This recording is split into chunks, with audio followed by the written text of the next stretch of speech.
Okay, Hare Krishna. Let's begin Hare with some praise. Krishna. Hare Krishna. Praise to Srila Prabhupada. Nam Om Vishnu Padaya Krishna Pistai Bhutale. Shrimati Bhakti Vedanta Swami Namane. Namaste Saraswati Devi Gauravahani Pachaline. Nivasisha Sunyavahari Vashtatara Satarine. Jai Sri Krishna Chaitanya Prabhu Nityananda. Shri Advaita Katadha Shiva Sari Gaura Bhakta Vrinda. Hare Krishna, Krishna Krishna, Hare Hare. Hare Ram, Ram Ram, Hare Hare. Okay, can anyone name the chapter? Chapter 13. Anyone can name that chapter. Get a special prize if you name that chapter. Nature, enjoy, and consciousness. Yes, correct. I will send you a prize in a post. Wonder what the price Yeah. can we share? Yeah. Yeah. Okay. Hare Krishna. All right. So let me share the Bhagavad Gita then. Let me share. We should share things, especially we should share the Bhagavad Gita. Yeah, distribute the Bhagavad Gita and share the Bhagavad Gita. So as I said, for those who just tuned in, I thought it'd be good just to read the verses up to today's verse, which is 13:13. Okay, and we can get a little context of where we're taking up our reading of this chapter 13. Okay, so I just read myself, and then we can, again, as same as yesterday, we can share that reading out when we get to text 13. Can I So just quickly, please, yeah. a few minutes at the end, because you Yeah, always read yeah, I was gonna talk about it. Yeah, I was going to suggest that as well because Okay. you will get to the end, yeah, and stop recording, and then we can speak about logistics. Okay. Yeah, no problem.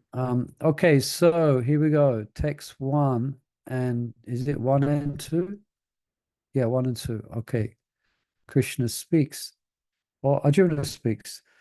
My dear Krishna, I wish to know about Prakriti, nature, Purusha, the enjoyer, and the field and the knower of the field, and of knowledge and the object of knowledge. So I try not to comment on this so we can get to today's verse. The Supreme Personality of Godhead said, "This body, O son of Kunti, is called the field, and one who knows this body is called the knower of the field." Text 3. O sign of Bharat, you should understand that I am also the knower in all bodies, and to understand this body and its knower is called knowledge. That is my opinion. Text 4. Now please hear my brief description of this field of activity, how it is constituted, what its changes are, whence it is produced, who that knower of the field of activities is, and what its influences are. 5. That knowledge of the field of activities and of the knower of activities is described by various sages in various Vedic writings. It is especially presented in Vedanta Sutra with all reasoning as to cause and effect. Text 6 and 7. The 5 great elements, false ego, the intelligence, the unmanifested, the 10 senses, and the mind, the 5 sense objects, desire, hatred, happiness, distress, the aggregate, the life symptoms, and convictions. The aggregate I looked earlier, that is the pradhan, the unmanifested modes of nature. Yeah. The life symptoms and convictions, all these are considered in summary to be the field of activities and its interactions. And then this wonderful verses here, 8 to 12.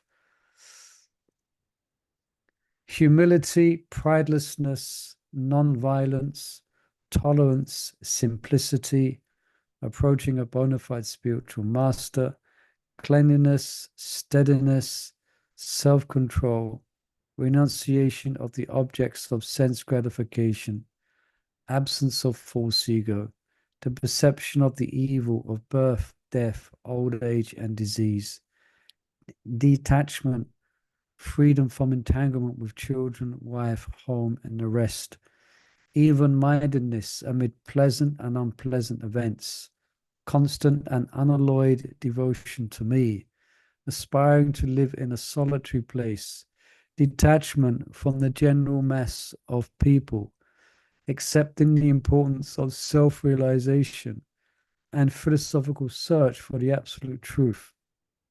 All these I declare to be knowledge, and besides this, whatever there may be is ignorance. And that's where we left off on our last reading together.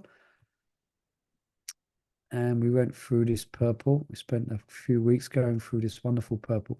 And here we are, starting today, text 13. Okay? So Mother Mongol, put your hand up so we can begin here. Okay? 13, yeah? Yeah, go ahead. Yechyam yat tat pravakshami yaj yatva mritam asnute anadimat paramam brahma nasattan nasau achute. Translation. I shall now explain the knowledge, knowing which you will taste. I should explain the knowable. I should explain the knowable. Yeah. I shall now explain the knowable, knowing, which you will taste, the eternal. This is beginningless, and it is subordinate to me. It is called Brahman, the spirit, and it lies beyond the cause and effect of this material world. Purport. Lord has explained the field of activities and the knower of the field. He has also explained the process of knowing, the knower of the field of activities. Now he's explaining the knowable, both the soul and the supersoul, respectively. By knowledge of the knower, both the soul and the supersoul, one can relish the nectar of life. As explained in the second chapter, the living entity is eternal. This is also confirmed here. There is no specific date at which the Jiva was born, nor can anyone trace out the history of Jivatma, manifestation from the Supreme Lord. Therefore, it is beginningless. The Vedic literature confirmed this. Na jayate, mriyate, va vipashchit. The knower of the body is never born and never dies, and he is full of knowledge. The Supreme Lord is also stated in the Vedic literature as Pradhana Kshetrajna Patir Gunesha. The Supreme Lord, as the Super Soul, is the chief knower of the body, and he is the master of the three modes of material nature. In the Smriti, it is said, Dasha Bhutahare Eva Nanyashvaiva Kadachana. The living entity are eternally in the service of the Supreme Lord. This is also confirmed by Lord Chaitanya in his teaching. Therefore, the description of Brahman mentioned in this verse is in relation to the individual soul. And when the word Brahman is applied to the living entity, it is to be understood that the Vijnanam Brahma as opposed to Ananta Brahma is the supreme Brahman personality of Godhead. Okay, thank you. So these verses, they're quite what's called all Upanishadic. So quite technical. So we have any immediate questions on this or curiosities? What does all this mean? Prabhupada makes it kind of quite clear in the purple. So is there any difference? It says here the living entities are eternally in the service of the Supreme Lord. So knowingly or not knowingly, we are all serving. But then slowly, when we come to Krishna consciousness, we wake up and we know why we serve and what is our position. Yeah, I could have put it better than that. That is our actual constitutional position, and we suffer from being in ignorance of that. And as Prabhupada said here in the purple, and we cannot relish the nectar of life. Yeah. So yeah, that's correct. Yes, so in the beginning, it says the Lord has explained the field of activities. Now that was in text. We read that. The field of activities. Anyone can say what the field of activities is? Just a quick summary. It's a body. Field of activities is a body. Yeah. Yeah, that's what I was taught. The body is the field of activities, which means the senses and the Correct. actions. Yeah, that's mentioned text 6 and 7. So the 5 great elements, also the 5 great elements, false ego, intelligence, the unmanifested, that means the unmanifested pradhan, the 10 senses and the mind, the 5 sense objects, desire, hatred, happiness, distress, the aggregate, the life symptoms, convictions, all these are considered in summary to be the field of activities and its interactions. So the items are described and the results of interacting within the field. So we experience happiness and distress, hatred, desire and hatreds. Yeah, the dualities of the world. Yeah, so this is the field of activities. And the knower of the field? It's the soul. Yeah, it's the Supersoul, actually. The super soul knows all the souls, and Yeah. soul knows its own body. Yeah, that's it. So the soul has some perception, but it's limited to his own little world, his own little universe. Yeah, it cannot possibly knows what's going on in other minds, in other universes, so to speak. Yeah. All right. In the last lines, normally we call soul and super soul. But here the last line Prabhupada calls it Vijnana Brahma and Ananda Brahma. Yeah. What is the significance? Yeah, I was thinking, I didn't understand that. Yeah, that was mentioned before. That was mentioned in one purple. The Prabhupada describes it as the or it's described as the 5 kroshas, or the different sheaths, or the different levels of consciousness. Yeah. So as I say them, you probably recognize it. So it's a different level. The first one is anamaya,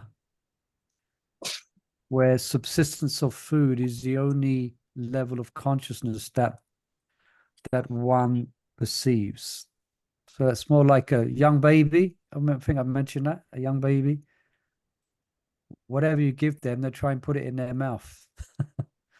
Anamaya, or animal life, you could say, where one's consciousness just is at that level. Anamaya, all right? Then the next one is pranamaya.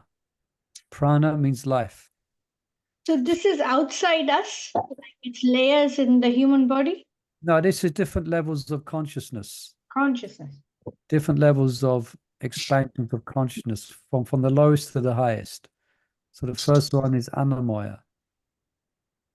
Means, yeah, even animals, they know they have to eat to actually survive. But they don't know much beyond that. You know? So that's called anamaya. Yeah. Next one is pranamaya. That's life symptoms, where one actually begins to understand there's life. there's more to life than eating. There is life itself. Yeah, so life symptoms, the fact that you begin to perceive you have an existence. Pranam. So Gyanamaya is the next one is Gyanamaya. That's thinking, feeling, and willing. Yeah, thinking, feeling, and willing. Then there's what's mentioned here is Vijnanmaya, described here as Brahma, and I explain why that is as well. Right, Vigyan Maya, that means one is able to realize through contemplation that one is different from the body. Vigyan Maya. So we have Gyan, which is just theoretical knowledge, which you read. Then there's Vigyan, where you have some perception or some appreciation of the fact. Realized knowledge, Yeah. enlightenment, a liberation. Some form of liberation. Yeah. Then there's another Brahman, and that's the all blissful nature, which is Krishna. All right. So, and just to make it more confusing, in the Bhagavad Gita, Brahman is Brahman is given. There's different levels of Brahman. There's different types of Brahman. Okay, so the impersonalists think there is no distinction. All is one without distinction, and they say that to make distinction means that is illusion. No, but there is Brahman, and within Brahman there is distinctions. Yeah. So, for instance, in the Bhagavad Gita, Krishna calls the sum total of matter, the Mahatattva, is also known as Brahman. Yeah. The living entity is also known as Brahman. I think this is a lot confusing. Living entity, then sometimes Brahmin of the caste Brahmin, then Yeah. Brahmin, all of this, they all seem the same, but very subtle difference. Yeah, look, a Brahmin is someone who should know Brahman. Oh, we should know Brahma. Yeah, they should know Not the Brahman. Brahma, the born Brahma. Yeah, that's different. It has no specific relationship. Brahma, Brahman, Brahmana, Brahma. Yeah, they can be confusing. And we know Brahma, Lord Brahma. So we're all clear on that. Yeah. Brahmana is someone who should understand Brahman. And we're describing here Brahman. The impersonalists think Brahman has no distinction, but actually there is different levels of Brahman. All right. And I would just mention one is the sum total of matter, Mahatattva. This is quite technical, hope you don't mind, but it's quite a technical part of Bhagavad Gita here. The living entity is also known as Brahman. Yeah, this is where it gets confusing. Yeah, I'll explain. I'll just go through the categories. Also, the sacrifices, also known as Brahman. There, again, that's another, yeah. Yeah, and the all-pervading Brahma Jyoti, that's an obvious one. That's known as Brahman. Yeah. And then the Supersoul is also known as Brahman. Supersoul. Yeah, Krishna. So there's different levels of Brahman. There's the power Brahman. Let's just keep it simple. There's a power Brahman, which is Krishna. Then there's the subordinate Brahman, which is the Jiva. Then sacrifices are considered Brahman because one is sacrificing to ultimately Brahman, the Supreme Lord. So in that sense, the sacrifices are non-different from the Lord. Okay, what is Brahman? Sounds like a my body class. Seriously, Brahman. But the point, let's just try and keep it simple. So it's difficult to understand which Brahman is used for which context. Yeah, well, let's just try and put it another way. Devi hi Isha Gunamayi. Everything coming from Krishna is in the ultimate sense of the same, is actually spiritual. It is extraordinary, even this material world. So the jiva, the material world, sacrifices for the supreme. So they're all different manifestations of Krishna. This is also called Brahman realization. Yeah, this is what, and to realize this, Brahma Bhuta Prasanna Atma, Yeah. the Sochati, the Kansaji, to realize that all these life you can want, all these aspects of Brahman is extraordinary. It kind of raises your consciousness from the mundane consciousness. What is Aham Brahmasmi then? Okay. Aham Brahmasmi. Yeah, that's the my Everyone get ready, please. Everyone takes the pens out and paper and start writing down. Yeah. Aham Brahmasmi is a sutra of the, well, it's a Vedic sutra. Aham Brahmasmi means that I am Brahman.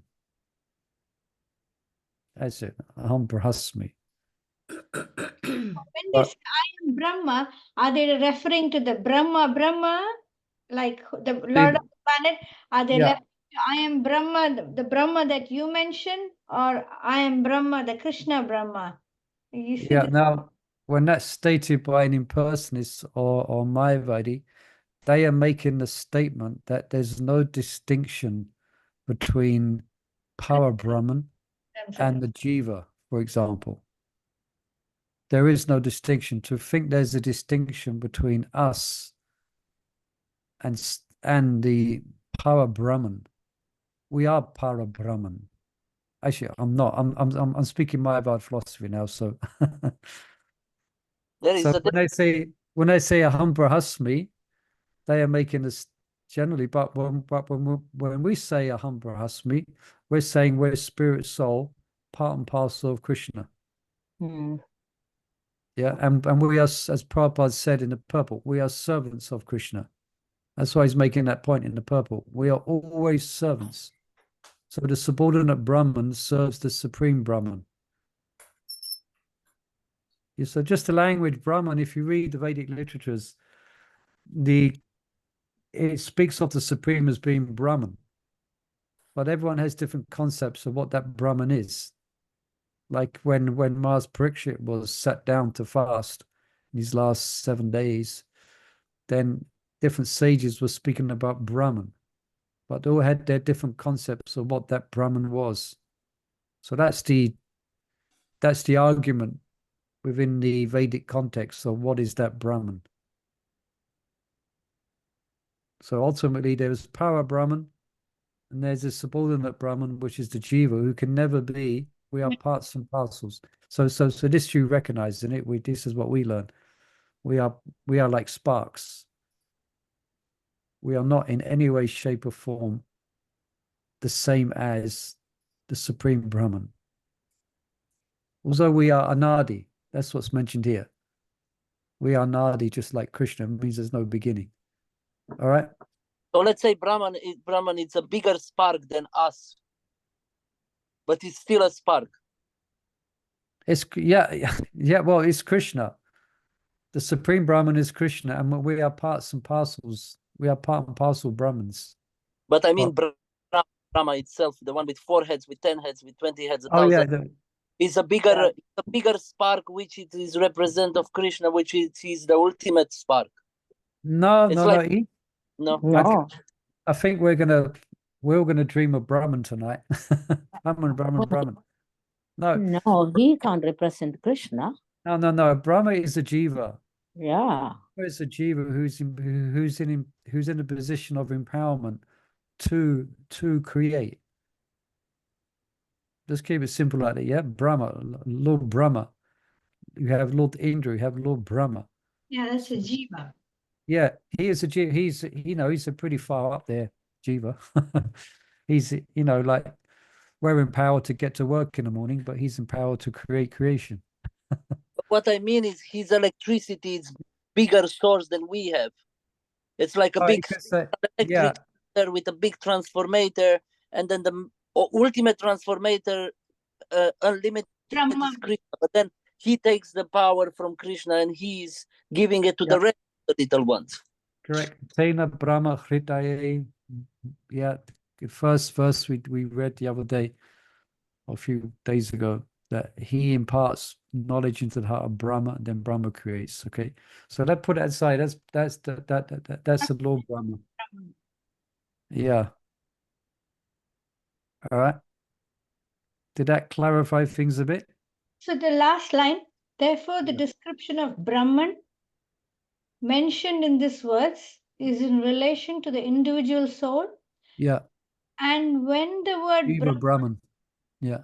is applied to the living entity, this is where I don't understand. All right. Therefore, the description of Brahman mentioned in this verse is in relation to the individual soul. So I think that's quite clear.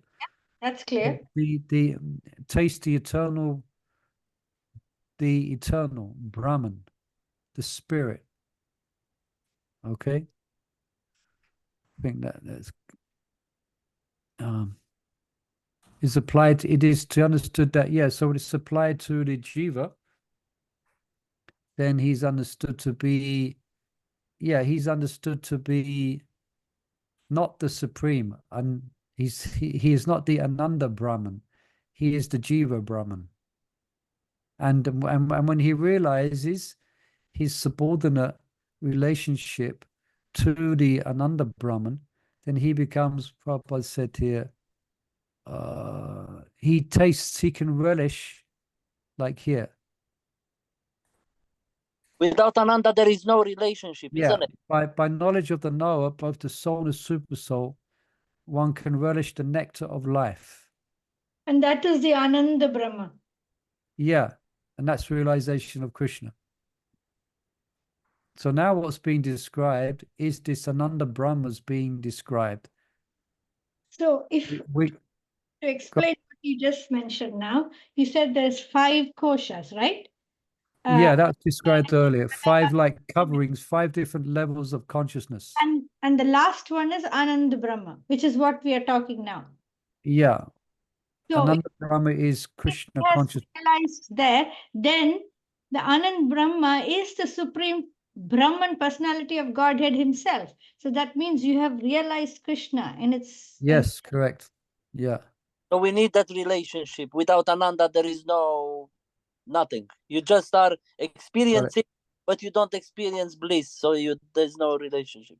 Yeah, this is what spiritual life is. This is what Krishna consciousness is about. It's to realize our relationship as a servant to the supreme Brahman, and then we can taste the nectar of life. That relationship is at the very beginning anyway. So that is Anadi. That's identified. But the last stage is Ananda Brahma, isn't it? Which is Krishna, understanding Krishna. Yeah, it's Krishna consciousness. But my question is, I can't understand. Like, for example, person who starts Krishna consciousness, the first stage, you're told Krishna is that is clear. So there is no realization. Okay, the day now he says the 5th stage is Ananda Brahma, right? So somebody who has come to that point of Ananda Brahma, has realized Krishna, is that correct? Yeah, correct. So what is a person who has just joined, or just somebody who's in the very beginning stage? They also understand that it is Krishna, isn't it? They may not experienced it, but they understand that he is the supreme. That's it. Theoretically, based on faith, one accepts it. One accepts this principle, and one then continues their devotion based on faith of what it's said in Bhagavad Gita or the Srimad Bhagavatam. But then as one follows these, how to realize that Brahman, if you look here, is here. As one develops these qualities here, then one will have revelation of that supreme Brahman, Krishna. And being that one having revelation, one will realize his nature to be blissful. So theoretically, we understand Krishna as the supreme. But then as we advance in devotion, complete realization is Ananda Brahma. Yeah, Ananda Brahma. And it's quite funny. It's not funny actually, but how can I say? Okay, so we're above Annamaya, okay? Yeah. We're above Annamaya, but sometimes this is a bit of a tongue-in-cheek. Sometimes when devotees first join, the only thing they get shelter of is a prashadam. So it's like Annamaya, Annaprashadam Maya. You know. But that's good because it's, I'm not saying devotees who relish prashadam are on the animal level of consciousness. I'm just saying that's probably, because we always relish prashadam, but Yeah. in the But beginning, Prabhu, prashadam is sorry to everything. interrupt. I just wanted to say Yeah, please. Annamaya is not Prashadamaya. That's big difference, Prabhu. Yeah, Because as I said, it was a bit tongue in cheek. yeah, because You know. that is because you're conscious. You want to have Krishna Prasad, so you're dying to have Krishna Prasad. But the other people, they don't care what they eat. Yeah. Anyway, that was a bit of a tongue in cheek. Sorry. No problem. Thank you for that. So, have we confused everyone? Is everyone more okay? Navsudami is more clearer? Yeah. So ultimately, Ananda Brahma is where we have to be. That's the goal. Yeah. What does Ananda mean? Ananda means bliss. Yeah. So when we seriously apply ourselves to developing these, scrolling up these, then we can realize Ananda Brahman. So that's going to be described now in these next few verses, the nature of this Brahman, this Ananda Brahman, is going to be described. At least as Supersoul. So the more you serve and the more you are connected, the more you experience bliss. The more you are by yourself, the more you are unplugged from the wall and bye-bye. You experience misery. Yeah, basically, the more you keep yourself the more you keep yourself in the fire of Ananda Brahman, then the more you take on the qualities. Just like an iron rod, the more it's in the fire, it becomes like an iron rod. So the more we connected to Krishna in Krishna consciousness, the more we become Ananda Brahman, the more we become blissful. That's why when you take advantage of every second and moment, because the fire is there, but till you take all the qualities will take some time. Yeah. Fair enough. All right. So, our problem is that we kind of unplug from the Ananda Brahman. And we're dealing with, our conditioned nature, etc. But eventually, as we get purified, we can always be absorbed in Krishna. I mean, that's our goal. I mean, that's why devotees are blissful. Hopefully, this should be the experience of devotees. Yeah. All right. Any more questions? Any other devotees with us? They're all waiting patiently while we discuss Brahman. It's good to understand because it can be quite confusing because especially these all Upanishadic type verses, it describes everything as Brahman, and sometimes we can think it's speaking about Mayavad philosophy. But Prabhupada's going to make it very clear in the purports. But as Prabhupada always does, he kind of keeps us on the correct understanding through his purports. We are part and parcel of Brahman. We are not Brahman. We are not identical with Para Brahman. Yeah. All right. There we go. We had a Brahman. Okay. So like everyone here today, you're Brahman. But there's differences. Isn't there? There's differences. We're all Brahman. We're all souls, but there's definitely differences between us. So if there's differences between us, there's definitely differences between us and the Supreme Brahman. All right. Let's read text 14 and see what can manifest here. Anyone like to read text 14? I can read. Yeah, go ahead. Yeah. Sarvatah panipadam tat sarvato akshishiro mukham sarvatah srutim malloke sarvamavritya tishati. Everywhere are his hands and legs, his eyes, heads, and faces, and he has ears everywhere. In this way, the Supersoul exists, pervading everything. Purport. As the sun exists, diffusing its unlimited rays, so does a Supersoul, or the Supreme Personality of Godhead. He exists in his all-pervading form, and in him exist all the individual living entities, beginning from the first great teacher, Brahma, down to the small ants. There are unlimited heads, legs, hands, and eyes, and unlimited living entities. All are existing in and on the Supersoul. Therefore, the Supersoul is all-pervading. The individual soul, however, cannot say that he has his hands, legs, and eyes everywhere. That is not possible.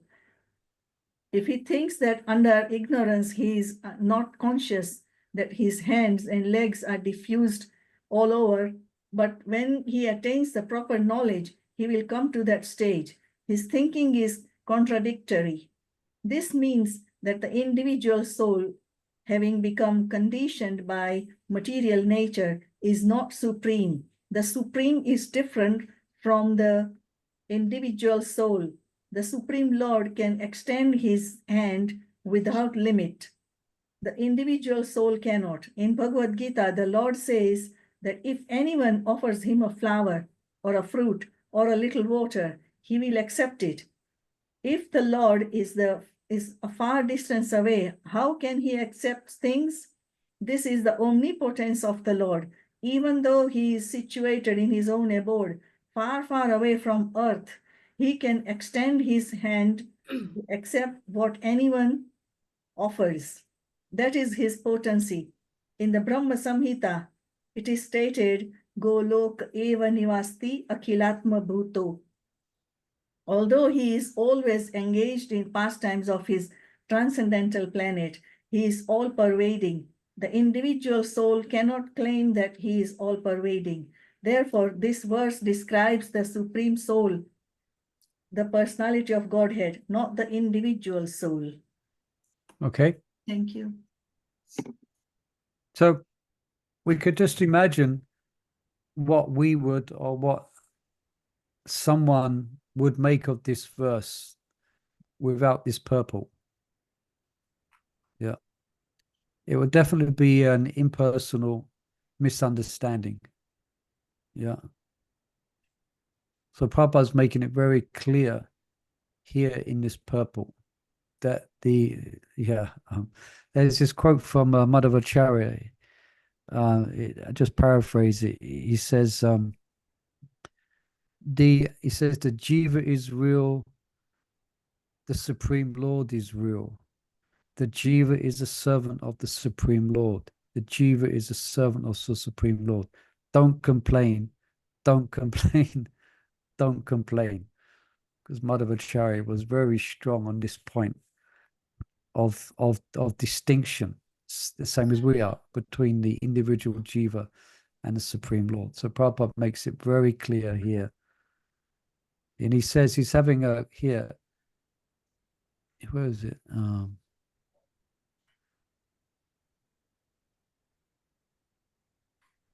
Yeah, this means that the individual soul, having become conditioned by material nature, is not supreme. Because the Mayavadi will say that we have become covered. We are slices of the sky of Brahman who's become covered. We are God who's become covered. So then the argument is, okay, so how can God possibly become covered? Yeah, if he's God, how can he fall into ignorance? So that's what Prabhupada said. This means that the individual soul, having become conditioned by material nature, is not supreme. Because you understand the Mayavadi, they say Brahman, yeah, if you do sadhana, you can realize you are God but you're in ignorance now. And if you do sadhana, you can become God again. Wait a minute. If we're God, how do we get in this mess?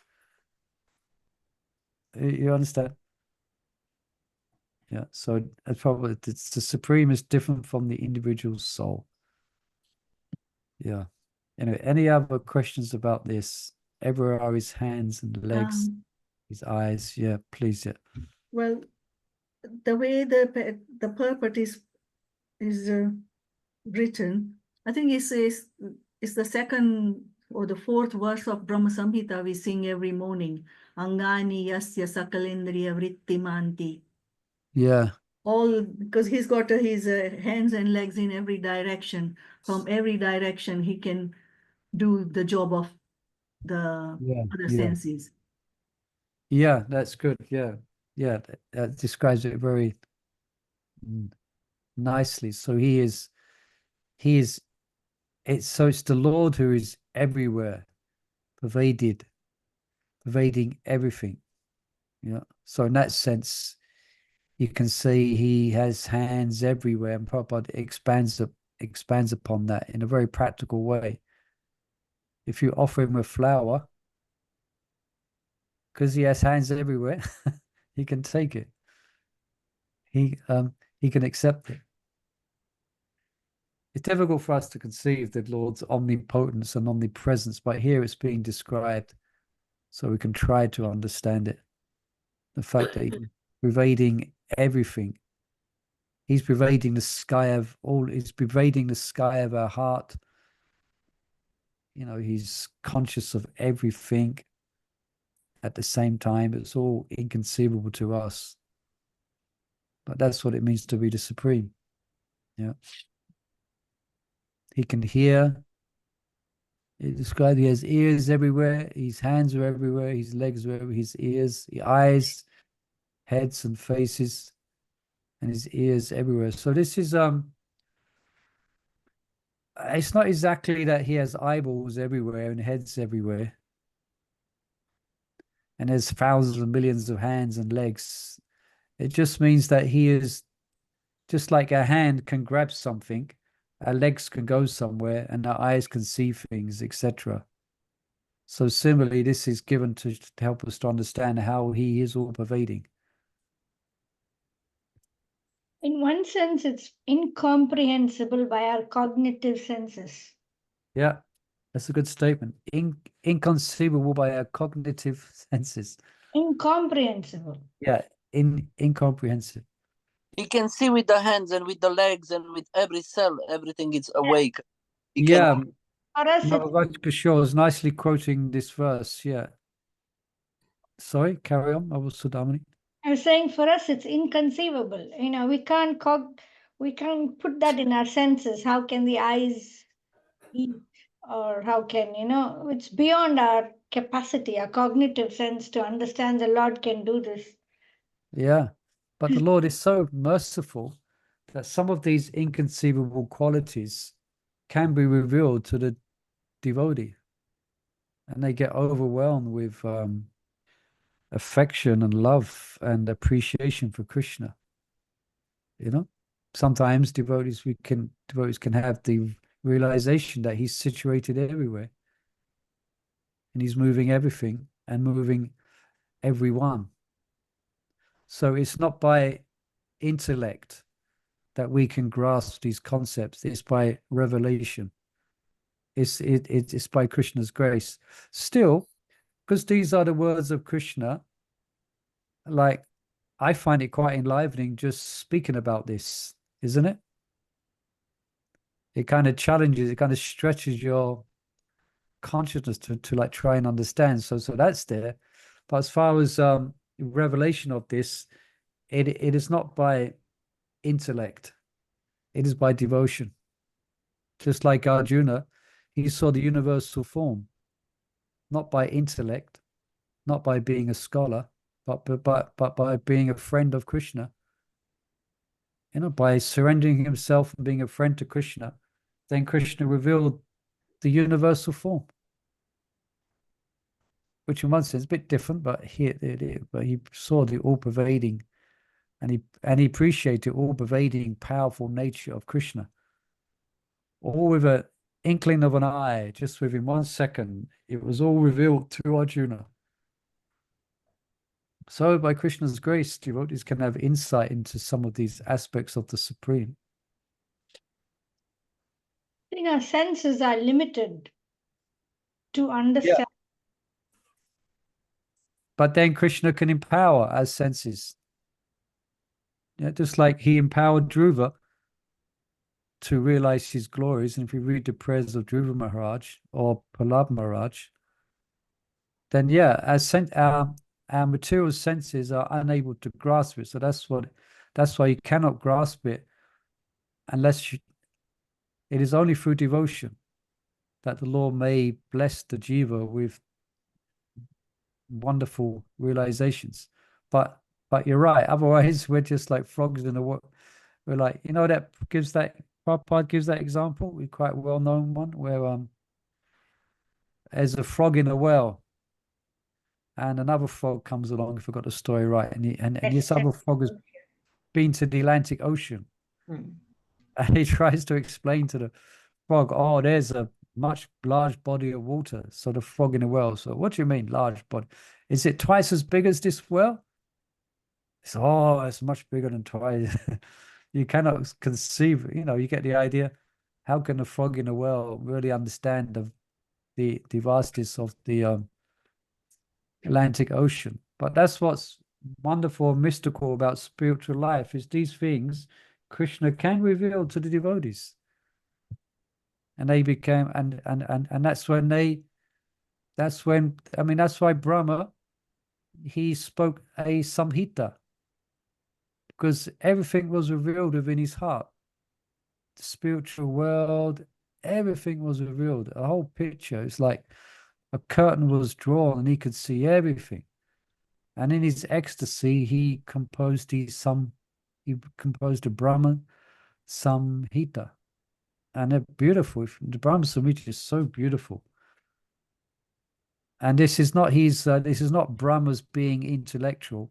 It's not as if he did study the Vedas, many times.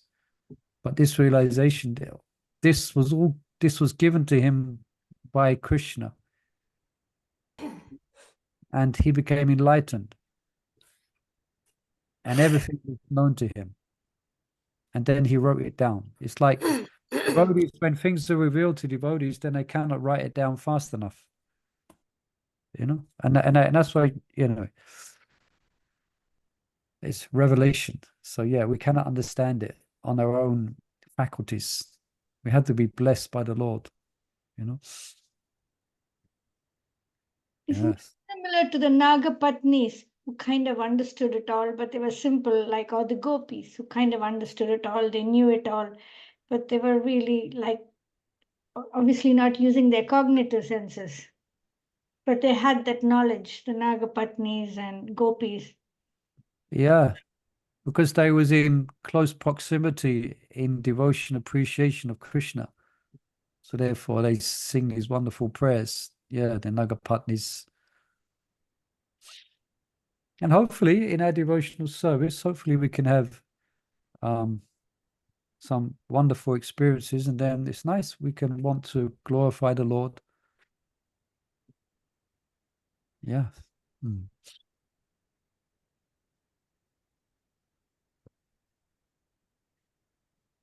Wow. Any other points on this? So everywhere, his hands and legs, his eyes, heads and faces, he has ears everywhere. So this you could say also, this is what's the different levels? There's devotees are categorized in many ways, but what's the name of a devotee who sees Krishna everywhere? What's that level called? Paramatma realization? No. Uttama Bhakta. Yeah. Uttama. You got it. Uttama. This is their revelation. This is their realization. Therefore, that's why they see everything's in perfect harmony. So that's why they don't preach, so to speak, because everything is perfectly working in harmony with the Supreme Lord, and they see the Supreme manifest everywhere, and everything is a udipan, or brings them wonderful realizations of Krishna. So that's the topmost devotee. So Prabhupada, which level was he on then? Yeah, he's top. Yeah. Yeah, but he's preaching, so that makes him not on the top, doesn't it? Sama. Well, he was Rama, but he had to come down so he can preach to everyone else. Yeah, that's it. Yeah, and but his preaching is when Uttam is preaching on behalf of the Lord, it is very, very, very powerful. Yeah, it's very powerful. And Nalini, Nalini Mataji, you've got your hand up? yeah, please, Smobha Nalini. Yeah.